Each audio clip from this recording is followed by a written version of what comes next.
সুন্দর হতে হবে না।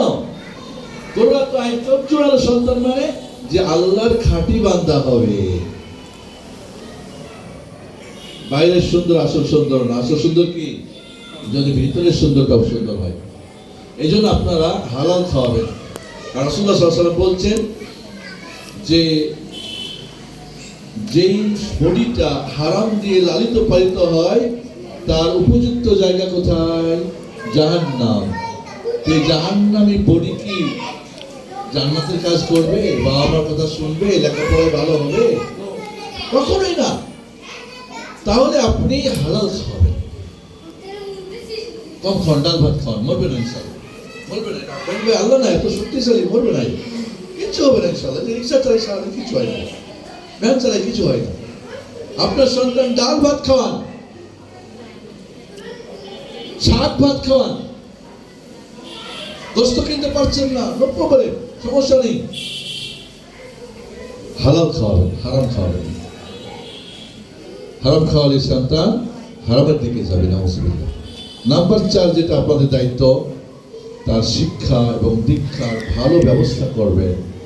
একটা ইসলামিক পরিবেশে ইসলামিক সিলেবাস, ইসলামিক টিচার, এবং আমরা প্রশিক্ষণে বলি যে একজন ইংলিশ টিচার, একজন ম্যাথ টিচার, একজন কেমিস্ট্রি টিচার, একজন ফিজিক্স টিচার ধর্মের টিচারের চেয়ে বেশি তাকে দিন শেখাতে পারবে। জি, এবং তার দ্বারা বেশি প্রভাবিত হবে। কিন্তু আমার টিচার তো অঙ্ক পড়ে কিছু সুদের মানে ও দিন বুঝে না। যে এখানে দিবেন সন্তান, যে প্রতিষ্ঠানে দিবেন। মারিয়াম আলাইহিস সালামের ঘটনা আপনারা জানেন। মা হান্না কি করলেন? নজর মারলেন বাইতুল মাকদিসের খিদমত করার জন্য। আমরা যখন মনে করি ডাক্তার, ইঞ্জিনিয়ার, দুনিয়া, এমবিএ বিয়ে করে অনেক টাকা পয়সা বিদেশ দেশ বিদেশে, কিন্তু তিনি করলেন না, আল্লাহর ঘরের খাদেম হবে। হয়ে গেল মেয়ে বাচ্চা। ওলাইসা যাকারু কাল উনসা। সব মেয়েরাই কিন্তু, সব পুরুষরাই মেয়েদের মতো হয় না। কিছু মেয়ে পুরুষের চেয়ে উপরে থাকে, কিছু নামধারী পুরুষ আসলে মেয়ের চেয়ে তো নিম্নে। আবার কিছু নামধারী মেয়ে কিন্তু পুরুষের তো উঠে, তার বিবেক বুদ্ধি চলাফেরা। আর মেয়ে মানুষ বলে সে কখন যেমন না, ছেলে মানুষ বলে যেমনটা না। তা আমাদের পুরুষ শাসিত সমাজে অনেক সময় মেয়েদেরকে প্রতিপন্ন করি আমরা না। তাকে মসজিদের খাদেম বানা হলো, ঝাড়ু দেয়, পরিষ্কার পরিচ্ছন্ন করে, ওখানে লেখাপড়া করে, তাওরাত ইনজিল পড়ে। কানাত আবিদা জাহিদা ইয়া মারইয়াম কুনুতি লিরাব্বিকি ওয়াসজুদি ওয়ারকাই মা'আর রাকিঈন। মারিয়ামের ঘরে জান্নাতের ফল আসতো না? আসতো না? কেন আসতো?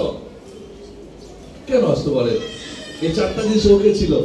বাবা মা সৎ ছিল, পরিবেশ ভালো ছিল, খাওয়া দাওয়া হালাল ছিল, এবং শিক্ষা দীক্ষা কি? ওনার খালু ছিল জাকারিয়া আলাইহিস সালাম, টিচার, একজন রাসূল টিচার। আপনার ছেলে মেয়ের জন্য ভালো টিচার, ভালো সিলেবাস, ভালো পরিবেশ, যেখানে ভালো ঘরের ছেলে মেয়েরা পড়বে। আপনি জানেন স্কুলে গিয়ে ডিভাইসের কথা বলে, ছোট ছোট বাচ্চারা ওর বাবা মদ খাইছে কথা বলে।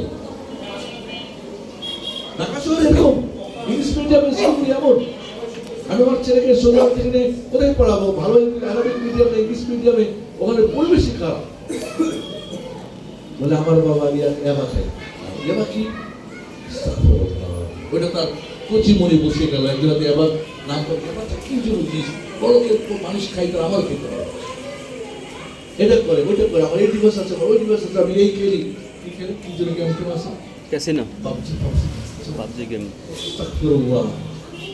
সন্তানের হাতে ইয়াবা উঠাই দেন উত্তম, ডিভাইস উঠাই দেবেন না। এটা কিন্তু একটা জাহান্নাম।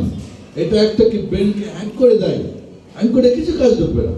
ডাক্তার বলছে একটা নোটিফিকেশন দেখলে 21 মিনিট ব্রেন আপনার পড়াতে বা কাজে আর মনোনিবেশ হবে না। 21 মিনিট উড়ে বেড়াবে। তারপরে এই করে সারাদিন আমরা কাটছি। সরকারি জামাই বাবু যারাও তো কিছু করতে হয় না। আর যারা বাটপার চোর, ওদের তো চুরি বাটপারি করে চলে। আমরা কি তাই করব?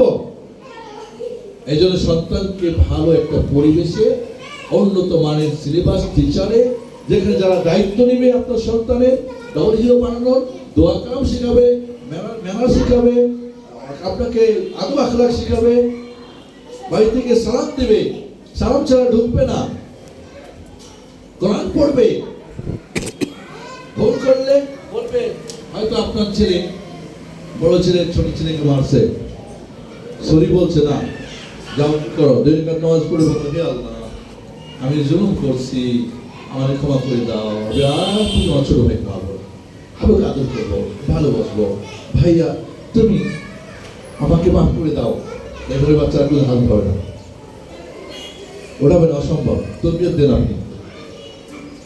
তাহলে এই 4টা মেসেজ যদি আমরা গার্জিয়ানরা, প্যারেন্টসরা যদি মনে রাখেন, এমনই করবো। এবার আমি যাবো ছাত্রদের জন্য, যারা ছাত্র আছেন তাদের জন্য।